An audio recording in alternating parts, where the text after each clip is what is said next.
You made it! Good to have you aboard, Marine.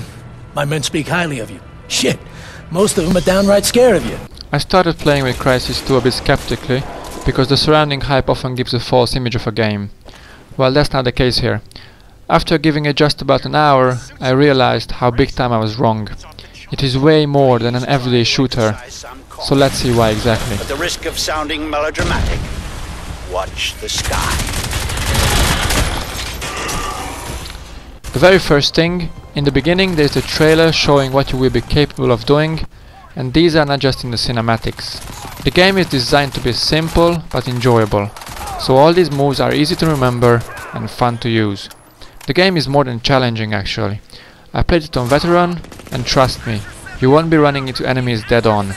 Even the game gives you the hint that the nanosuit is best for hit and run tactics, but this doesn't mean that it takes away from the shooter experience. It's not the usual take cover, lean out, shoot down everybody and move on to the next section. The order is to bring him down. I'll argue the civil rights detail when we've done that. Alive is more useful. You do need to take cover at times, but this game offers a way more action-oriented gameplay, one that I hope you can see from these little scenes I have put together. So one man is more than enough to get you, in the first couple of hours at least. It was definitely challenging for me. There were areas where I died at least like 9 to 10 times. One of the new things I've noticed is firing a weapon. You see, firing a weapon in Crysis 2 is more than satisfying. If an enemy is close to you, the light produced by firing will reflect from them, letting you see less because of the close-up. The recoil also. I regularly play with today's shooters, and the recoil in this game is far more realistic than in any other I've seen. You get the sense that enemies and you also have real weight in them, and the force of the weapons and bullets truly are upfront and real.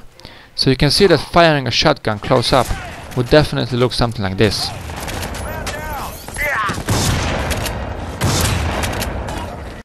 You can also customize your weapon and armor a bit, so as to suit your fighting preferences. The music is produced by Hans Zimmer. I think it's safe to say that it is of the highest quality in gaming right now.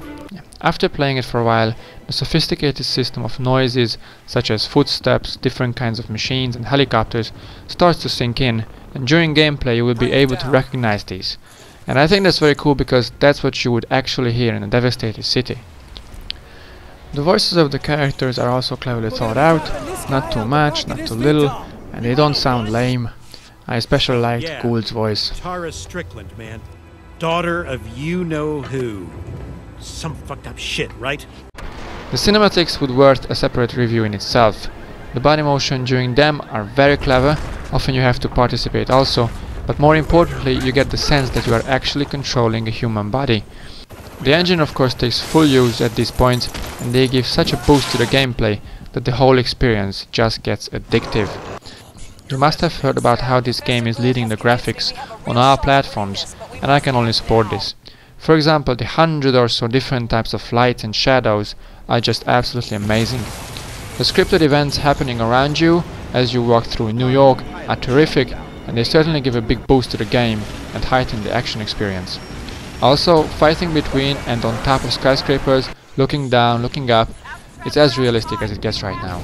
It's also very clear from the design of the areas that it is wartime right now, with roadblocks, deserted buildings, and so on.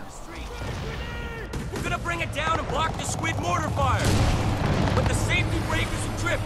Someone's gotta get in there! The story of the game is not unique, but it's not the usual collect 3 components or find these people to finish it off type of game.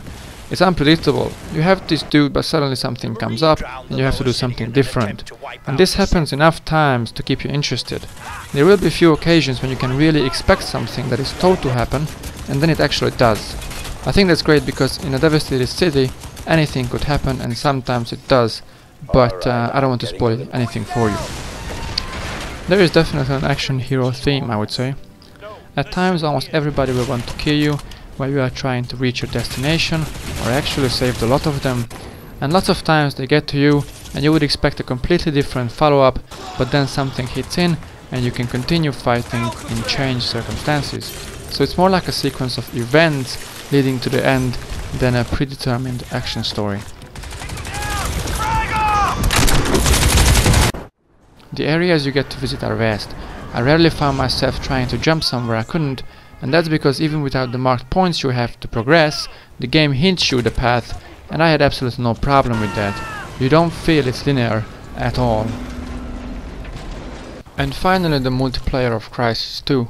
It is very quick paced because of the jumping and running abilities. One thing that I loved is that you have to collect fallen enemies' dog tags in order to be able to call in support or radar, so camping just became harder. It's also fun to hear that when a sniper shoots someone down from a rooftop, the game actually announces it, and due to its quick running and climbing, the inevitable happens. So it's fun to play with, and definitely worth a try. Man down! I'm not usually into single player when it comes to shooters, but Crytek created an excellent one. With the multiplayer experience in addition, you do not want to miss out on this. Listen, I finally worked out. Later, Professor, you can give the lecture on Rude. This way, let's go!